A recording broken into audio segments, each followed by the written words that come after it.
Welcome to Blaise the Trail podcast, bringing you authentic and vulnerable stories that will inspire you to breathe fire on this world and become your own hero. Here's your host, Blaise Hunter. Hello, welcome to Blaise the Trail podcast. I'm Blaise Hunter, and I am a fertility expert. No, I don't help people get pregnant. This is a different type of expertise. I actually inspire women to birth their dreams, passions, and goals, as well as discover peace amongst infertility.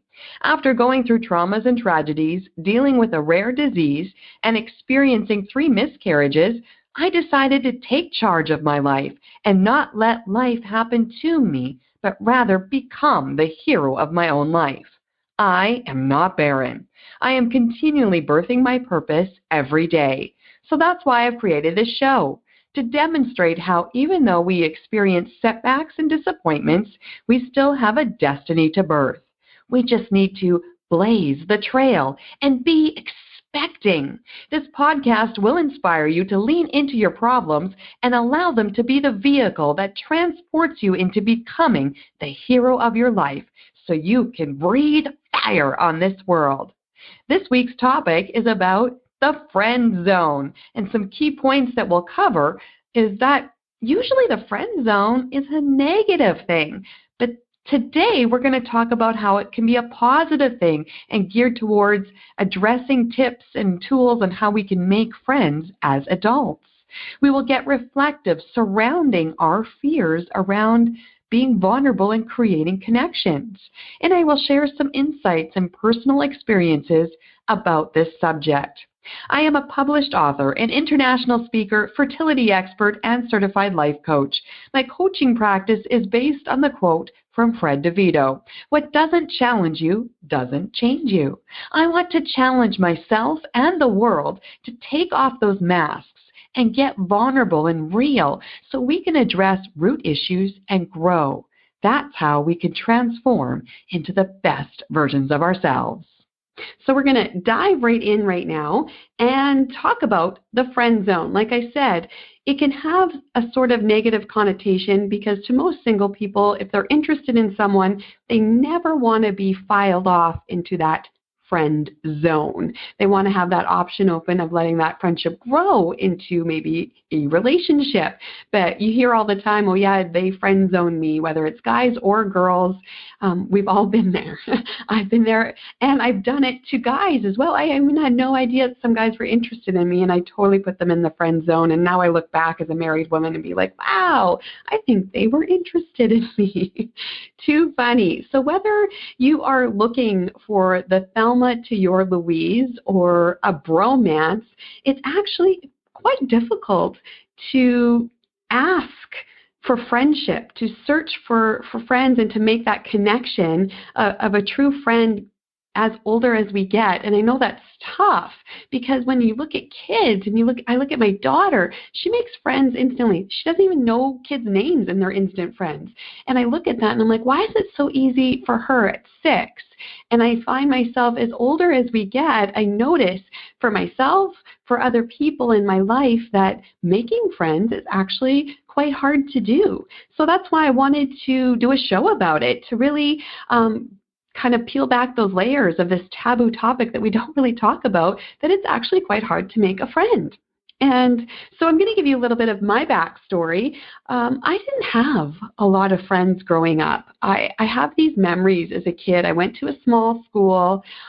In my grade, there actually was more boys in my grade than girls. I was actually the only girl. It was like the year of the boys for 1981, and that was a big struggle for me. I have memories of going to my mom every night being like, I don't have any friends. I don't have any girls that are interested in what I'm interested in, and they're not my age. And I remember my mom at like 10 years old praying with me at night, being like, God, give Blaise a friend. And, if I had that with my daughter, I would just be so, empathetic and sad, like, because friends enrich our lives. They add to it. They create so much laughter and support and connection. So it's so important to have friendships from as being little as a kid to growing up in your 20s and your 30s and your 40s, and then also when you get older into your 60s, 70s, and 80s. We all need friendships. So like I said, I had struggles developing that friendships when I was younger. And then I felt like I got some glimpses. Like God just threw people in my life when I was super lonely, and they were so impactful. When I needed somebody in my life, they just showed up. And it was really amazing to look back now and having these little moments of pure joy and friendship and connection. And the thing I had to learn as an adult, looking back on that, I was a lifer. I still consider myself as a lifer no matter what I do. I don't look at things as seasons. And that's something I've had to adjust my thinking on, is that I thought if I'm going to be your friend and you're going to be my friend, we're friends forever. And that's not always the case. That could be the case, and that is a really special thing to have. But that's not going to happen with every person in your life. They're not going to be in your life forever. So when I had a season of a friendship and then that season ended, I took it harshly.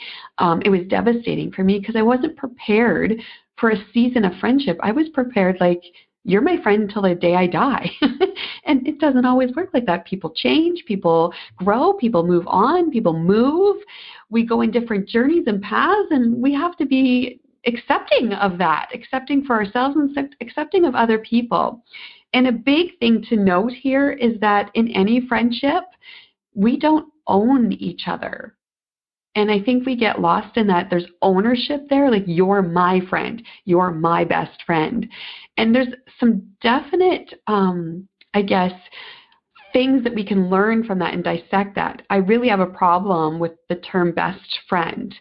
A, because that probably triggers me that I didn't have a best friend a lot of times in my life.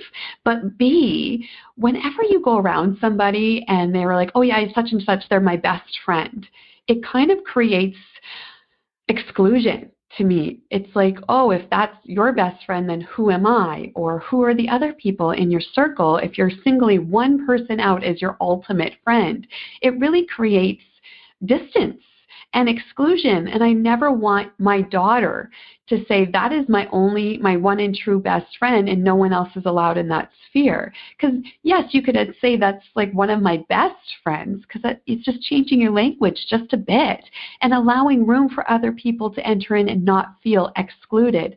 And I've really challenged myself, even when I do get some sort of a really good connection with one person or two people, that I don't refer them as my best friend. They're one of my best friends, but they're not the one and only, because I never want to exclude, because I've been excluded. And I have felt that. And yes, I'm a softie and a sensitive person, but I just want to make sure my words don't hurt, that my words don't cause someone to go home and cry and say, I don't have a friend.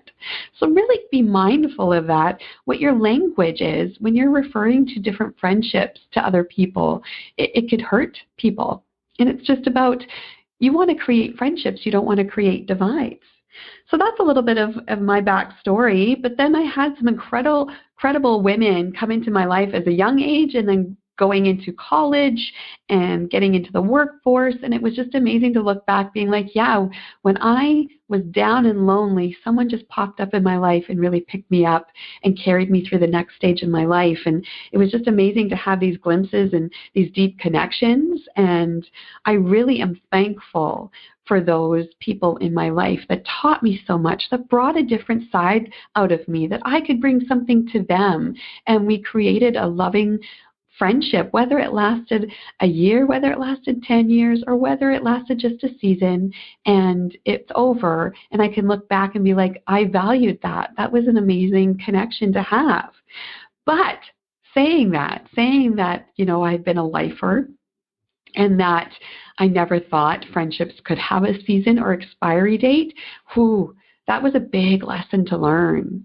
And I think the biggest one was a friendship that I had, that she was my best friend, and I did feel almost ownership in that friendship. And then one day, we had just been drifting apart and going in different directions in our lives. Nothing happened. There was no major fight, but she broke up with me. She literally said, we're not friends anymore. and never has spoken to me again. And that broke me, to be honest. It was like going through an actual relationship breakup. That was the longest relationship I ever had, whether it was with a boyfriend, my husband at the time.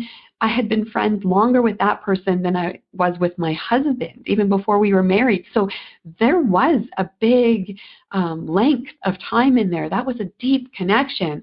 And what I found out about myself as I was dissecting the grieving process in all of that was that I think I had a real big codependency on that friendship. My self-worth, my identity, everything was caught up in that friendship. And so when she was no longer in the picture and something happened in the day and I couldn't text her and I couldn't call her, I didn't know what to do with myself. I really relied on that person so much for me, for my mental health, for someone I could bounce things off of, to share things with, to experience things with, and then it was abruptly gone and not by my choice. It was a really hard lesson.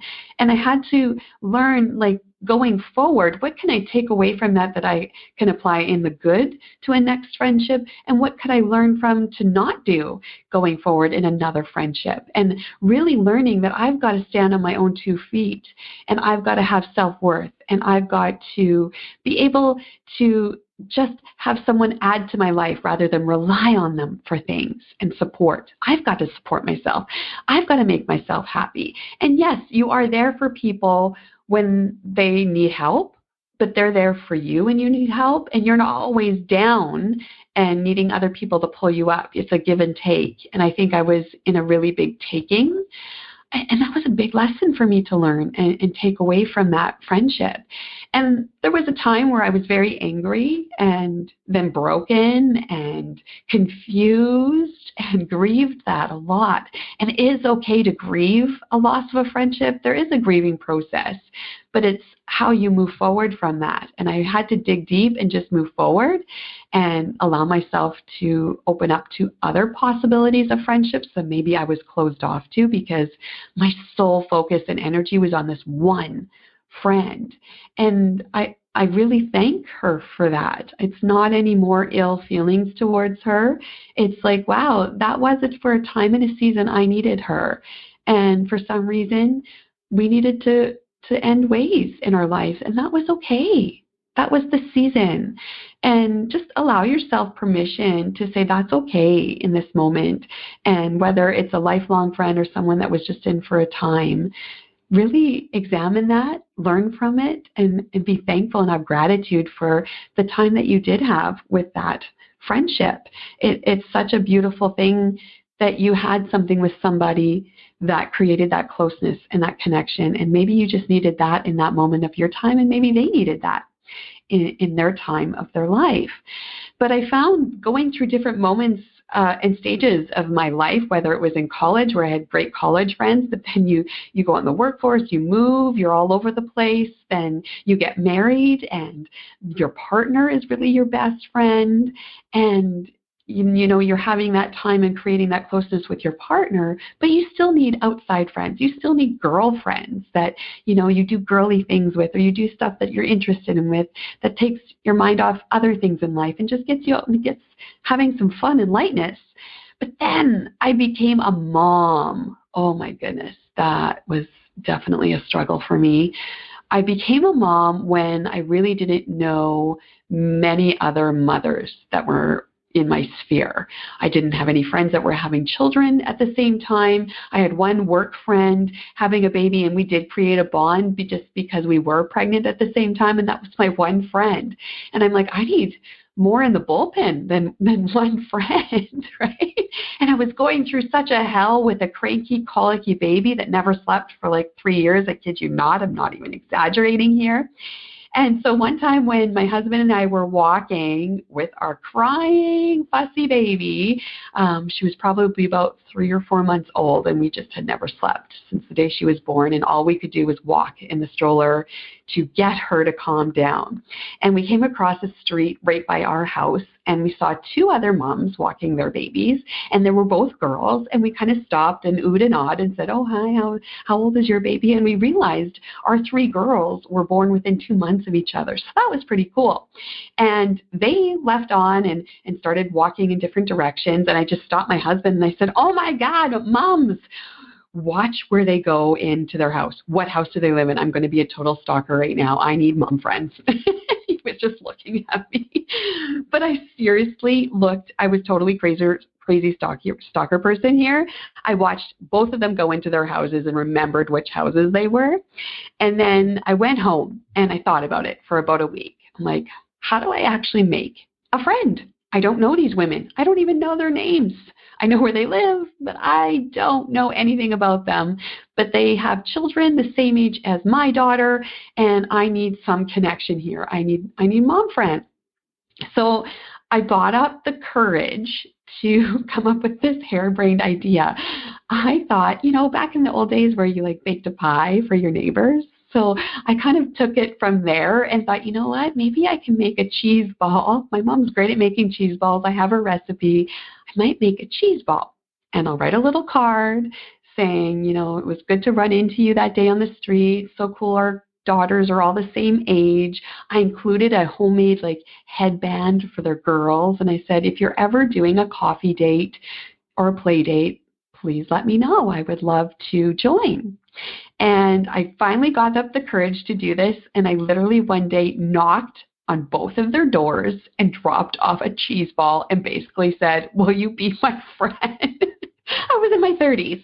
I know that's pretty lame, but that actually was pretty gutsy. And so this one mom friend, the one that I gave the cheese ball to, her husband was like, okay, this could go either really good or really bad, because now you might have a stalker that knows where we live.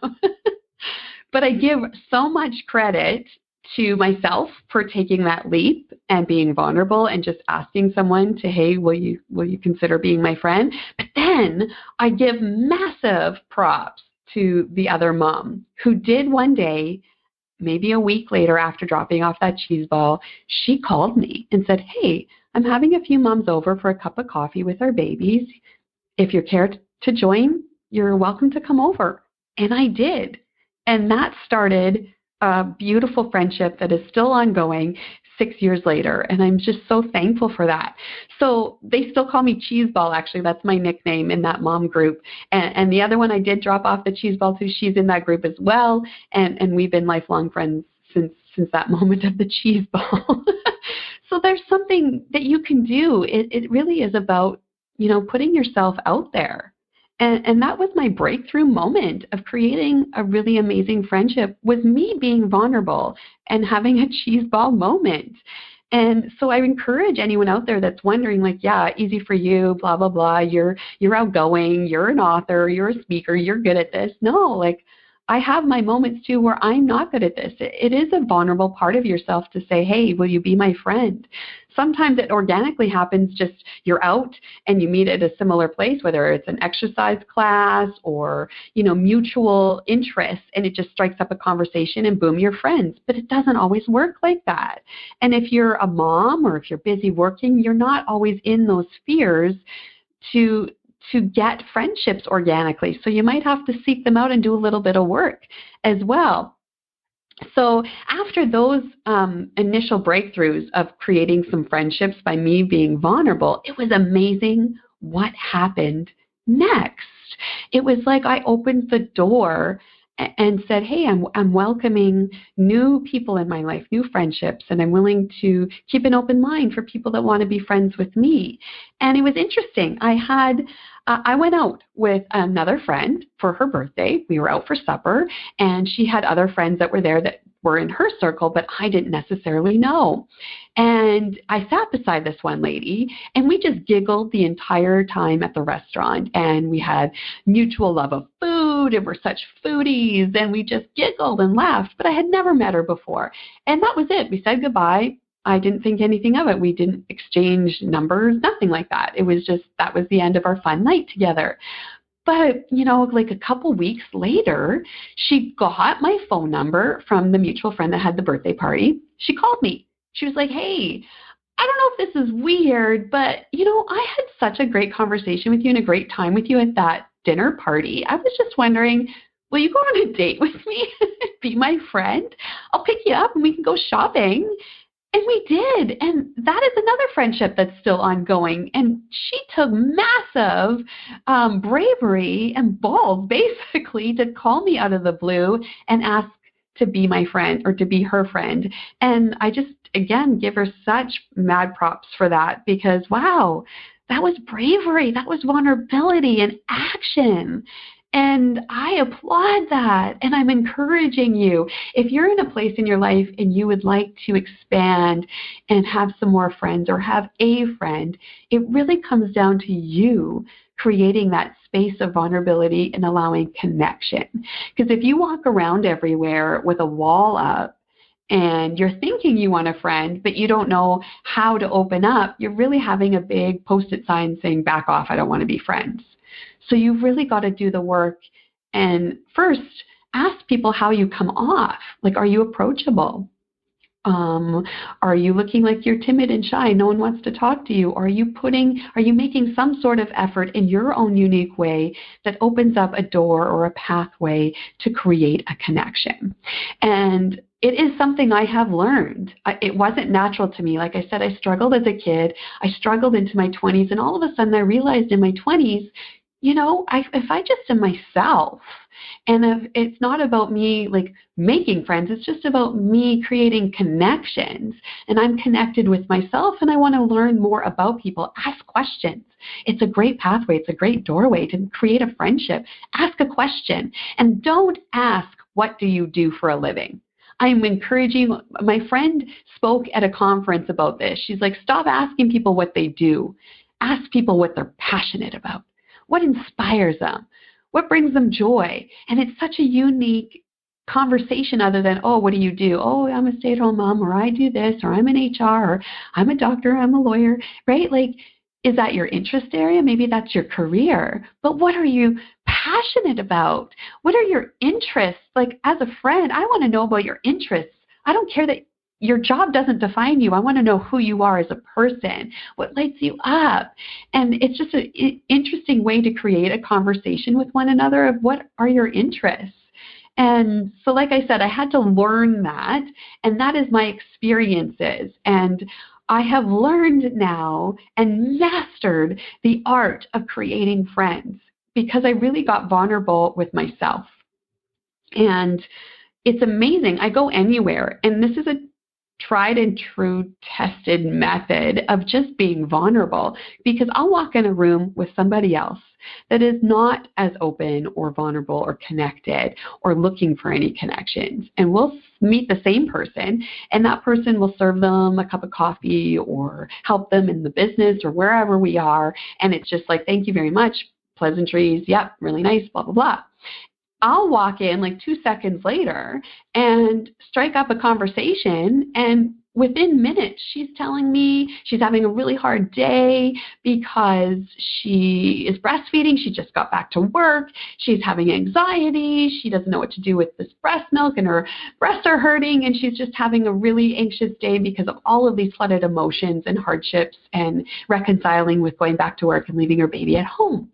And we left the store, and I told my friend this. She's like, how do you get people to open up to you like that within seconds? Like, I was with her for half an hour, and I'm like, you know what, gosh, I think it's just because I walk in there completely unguarded and completely open to hear somebody's life story, to hear somebody's, inner feelings. And then I meet them. And I love how Brene Brown words this. It's not like you walk in and you tell everything, your deepest, darkest secret, and your verbal diarrhea of all your vulnerabilities. It's a process. It's one layer, one brick at a time. So you give something a little vulnerable and see if they match that with you. If they don't, that's okay. Maybe that's not a connection. Maybe that's not something that you're going to, investigate or get connected with right now. Maybe it's down the road, or maybe it's never. But you build that one layer and see if they match it. And it is amazing when they match it. I just had this yesterday. I met a total stranger, like someone I met at a networking event. We decided to meet up for coffee. She shares a bit. I shared a bit. She shared more, I shared more. We both ended up like the coffee meeting crying because of how connected we were. And it was an hour-long coffee date. Like it wasn't like this big trip that we went on. It was magical. And that's what I'm trying to get across is like you're going to develop deeper connections depending on how vulnerable you're willing to be. And that's a big challenge for people because we walk around masked up and not really wanting to share our vulnerabilities.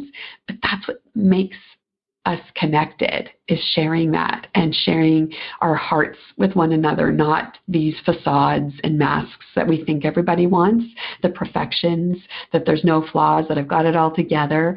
No, it's just being real. Whoever you are, the unique, beautiful person that you are, it's just being real. And I encourage that from men as well. My husband has that. He worked on the road a lot. He struggled having friendships just because he wasn't home on weekends to go out with anybody. So it was a struggle. But I think like when he finds somebody that is interested in the same thing as him, it creates a safe place to be connected, to be vulnerable. And it's a magical thing to have, is that connection and friendship. And I really want that for everyone, to have that friendship. And it just creates such a unique and rich part of your life. Having no friends is no fun. It's better to have these amazing different personalities and people you can draw from and learn from and get energized from them, and you listen to them and you give your unique giftings and vibrations to everybody else. And it's just such a beautiful thing to see. Also, I'm going to see here, I'm going to point out something. When friendships come and go, and you think, oh, that sucks, I really wanted to be friends with that person a long time, then you just have to put a period there and say, that was for a time and it was beautiful, but it's okay that it ends. And don't put a question mark where life has put a period. Just be like, thank you for that amazing glimpse of time where we had a great connection. And if you want to come back in my life, my arms are open. But for right now, we'll put the period on it. And that was such an amazing insight as well. What if someone wants to be your friend and you don't feel it? You feel like they kind of drag you down. You're not really into the friendship, but they're like, let's do this, let's do that. And it's okay to say no. This was hard for me. I was like, how could I say no? Isn't that rude? Isn't that mean? Well, are you just like being kind of a jerk about it because you're scared of opening up to another person and getting hurt by a friend? Or do they actually drag you down? Maybe they're not good in their life and adding to yours. Maybe they're constantly taking away and you've got nothing left to give in your life. And it's okay to dissect that. And it's okay to say, you know what, at this time, I don't think it's a good idea to be friends, but I wish you the best. And, maybe down the road, but not right now. Thank you. That's okay. And that's not mean. It's how you say it. And it's your why. Because if you were just doing it to be rude and you didn't want anyone in your group and be excluding, then that's not right. But if it's somebody you feel like, oh man, I just don't get a good feeling, they seem to drag me, it seems to be a toxic energy and I need to focus on self-care right now, that's okay to take care of you and say no to a friend. You don't have to accept their friend request on Facebook. When you're going through something in your life and someone becomes toxic in your life, you don't have to follow them to prove something. You can unfollow, you can defriend and not be rude or unkind or a bully. It's being aware of what that relationship is doing for you. Is it adding or is it taking away? And it's okay to unfollow, even for a season. I don't unfriend some people, I unfollow them. So I'm still friends with them on Facebook, but I don't have to see anything. And then it doesn't charge me or get me all triggered when I see a picture on Facebook or something, right? So it's really about both ways. You can have the friend zone and you don't have to be friends with people. It's about being honest with yourself and with others rather than being fake kind. Why is it when we run into people that we haven't seen in a long time and we chit chat, we talk a little bit, update about our lives, and we end it? Especially for me, I always end it, oh, well, we should go out for coffee sometime. How many times have I said that? when I don't actually intend to ever go out for coffee with that person. And it's nothing to do with that I don't like them. It's just like we don't connect. And yet I can't just exit being like, okay, have a wonderful day. I have to go further and say, we should go for coffee sometime, when I clearly know I never will. So I'm trying to challenge myself not to say that if I don't mean it, because I feel like that's rude to say that when I don't actually consider being friends with that person other than acquaintances when we run into each other at the odd place. So it's about being reflective. It's about being honest with ourselves, honest with other people. And that is a big start to being vulnerable and allowing openness and connection to happen. It's such an interesting dynamic here about friendships as adults, right? And so we really need to just put ourselves out there and, ask people out as friends. Ask if you're doing that, I'm interested in that. Do you mind if I take along? Practice your wording. Sometimes people will be like, nope. And you have to accept that and walk away. And you're going to probably have a cry or feel hurt, but that's okay. You tried. I give you applause when you try. It's when you don't try that you'll always fail, because you've never even got out of the start gate, right? Like, you've got to try, and I would rather you try and fall in massive proportions than you never try at all to make friends, because the guarantee you'll never make friends unless you try. And another thing to note here, if anyone ever says, no, I'm good, I don't need to add anyone to my circle of friends, I'm good, like, I would really question that. I had this good conversation with this gentleman a couple days ago, was if someone says something like that, pose it back to them and say, well, what does that say about you? Make them answer that. Because if it's because one person is toxic and they don't want to allow them in their life, that's one thing. But I call bull crap that people say they have enough friends and don't need any more. Bull crap. I call it every day, because that signals to me someone is scared of getting hurt, scared of putting themselves out there, putting the work in, and maybe it doesn't work out. So they're going to wall that up and just continue on with the few friends that they have. Or it could be that, again, there's ownership there. I've had people in my life where they had a friend and they didn't want that friend introduced to other people because I think they were scared of that friend being taken away and not their best friend anymore. And that's huge codependency. That's huge ownership. And I've been guilty of it. And I've experienced people taking my friend away. And it sucks. I'm not going to lie. It does suck. But they're never yours to be had. It's never yours to protect. Either they're in your life or they're not. Either they're your true friend or they're not. And maybe they are for a time and they move on to somebody else or something else. And that's okay too. You've got to be your best friend. And that way, you're not owning anybody else and dictating whether they can go and see somebody else or do this or do that. A friend should never be doing that to you, and you should never be doing that to someone else, because that's not true friendship. That's not unconditional love. And there's really something deeper going on there, and that's playing on maybe our insecurities and our fears and our own flaws, and we're taking them out on our friendships. A true friendship, true connection that has no ties to how someone acts, no conditions, no you have to do this or you can't do this, that's true friendship. And I really call, again, bull if someone says they don't have room for another friend in their life. Like, that's really sad, actually. And it's not about creating such a massive following on Facebook and having all these friends and counting your friends and followers. No, it's about, like, in all honesty, I'll never have enough friends, because everyone adds to my life. I want a garden of different blossoms, of different varieties, rather than one particular friend. We need so much in our life. And again, deepen that bullpen of people that you can draw on and learn from and have fun with and explore life with. It's such an amazing thing. Never close yourself off from creating connections. That's the pulse of humanity, is creating a connection. So I encourage you to step out of your comfort zone. If you've ever said, I don't want any more friends, I'm good, you've got to ask yourself, why? Are you scared?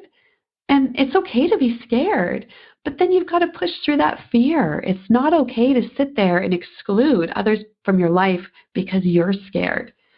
What if they're having a tough time and just need one person to reach their hand out and say, hey, you can come in my circle. I'm not going to exclude. And you know what? So what if I'm scared? So what if you hurt me? I'm going to be open to a possibility of connection. And that's just such an amazing thing. So if you're wanting more connections and friendships, start with being the friend that you would like. Are you that friend that you want? Be that friend to anyone that you come in contact with. Be that person. And also, don't be so self-reliant on somebody else to give you joy, to give you connection, to give you friendship, to give you love, to give you companionship where you're not lonely. Be your best friend. And I promise you, the moment you start being your best friend and view yourself as your best friend, it will open up pathways for other people to just come into your life. And they're going to see the genuine, authentic you because you're working on yourself, and people are attracted to that when you raise that vibration. Have you ever heard of that phrase, your vibe attracts your tribe? If you're closed off, you're not going to attract any true friendships or connections. So that's such an amazing thing and a good point to always focus on. If you're always, saying, I could look for another friend, be that friend to other people. And I promise you it will open up so many other opportunities for you. I came here to England not knowing anybody. I put my kid into school, not knowing a single person in the school. My husband and I knew no one else here other than each other. And within a few moments, because I was in the right place in my life of being a friend to myself, that it just created such amazing friendships in 4 months in England. People that I will be friends with for such a long time, and they will hold such a close place in my heart because we created such a deep connection, layer by layer, talk by talk, and it's just been an amazing, amazing process. So I really encourage people to just start to exploring friendships, exploring connections, playing with that, flirting with life, and allowing yourself to be happy, even if it's alone for a time period. It's all about creating even a connection with yourself. And it will be amazing about who will come across your path when you're open to that. And also give vulnerability. Again, that is such an amazing thing to do, is just give yourself vulnerability and honesty and give it to others, and allow people to confide in you and allow yourself to confide in them, and build this generation of women and men supporting each other and creating friendships and not excluding but including. And you'll never know who will be adding to your life. Don't ever think you have to be this one person and have this one attraction. If people are millionaires, they think they just need to be around millionaires that, build up their business and their profile. And I find that quite shallow because you don't know who will add value to your life.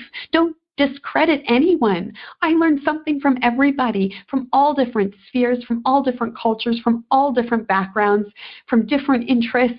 And I want to learn and grow with everybody that's in my circle. And I keep expanding because love is the answer. Love myself, love others, and you'll never be alone. You'll always have a friend with yourself if you're truly in tune and in love with yourself. So really encourage you guys to put people in the friend zone. Put yourself in that friend zone. Make a list of what you like in a friend. Are you that type of friend, or are you missing the mark a little bit? And create that personal growth for yourself. And I promise you, you'll never be alone. You'll always have that friendship with yourself and with budding friendships down the road as well. So recapping what we covered today, we are talking about getting into the friend zone, that it's not a negative connotation when you want to create deep connections and true friendships, and creating friends as adults, trying different things, pushing yourself in different limits and different scenarios that maybe you wouldn't have done before to meet different people and create a great connection with anyone Don't have a judgment or preconception of what people will look like in that friendship. You never know who can add to your life and add value. Let's get reflective surrounding our fears around friendships and creating connections and being vulnerable, and just, be real and own it. None of us are perfect. Be real. I encourage you to do that today, to create more connections, because that is the pulse of humanity. So that's it for this week. If you enjoyed this podcast and want to get a hold of me, maybe you want to be a guest on my show, you want to learn about my coaching programs or purchase my book, Heroine, please visit blaisehunter.com, or all my social media handles are at Blaise the Trail, BLAISE the Trail. And I can't wait to have another conversation with you guys, and stay tuned for more upcoming episodes. So that's it for this week. Challenge yourself to take the lead on your life, be vulnerable and lean into the difficulties, and be reflective so we can rise up as the heroes of our lives, and let us breathe fire together. Thanks for listening. I'm Blaise Hunter. You've been listening to Blaise the Trail with Blaise Hunter. To learn more about how you can breathe fire and unleash the hero within, or to listen to past episodes, visit blaisehunter.com.